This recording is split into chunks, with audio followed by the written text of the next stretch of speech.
whenever a director has done something and they, after the fact, they want to have nothing to do with it, they don't even want their name to be on it.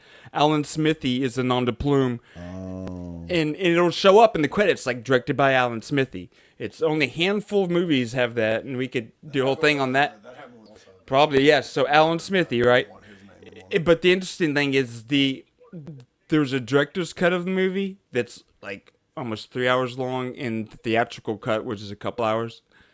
And it's my, from what I remember recollection, and based the theatrical version, he has his name on. And I'm not saying that even then that it's what he exactly would have wanted, but he has his yeah. name on there. The director's cut, it says by Alan Smithy, Huh. and it's an extra hour of footage or an extra hour of scenes, and it's I could go. I could go into a lot of depth on all that stuff, but that's why I just say Dune. Unfortunate, just because I think he could have done it even better.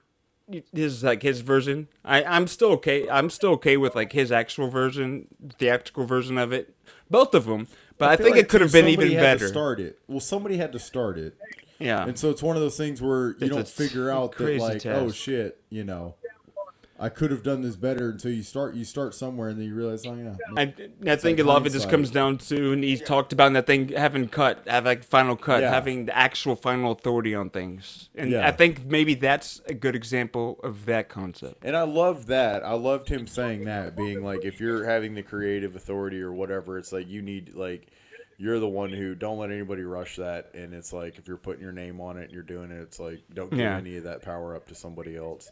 And that keeps a lot of creative people from actually getting really big jobs by studios, which is fine. But it's because if they want to own it, then it's like, okay, we'll hire somebody who will do it. And so that's like the dynamic of all that bullshit.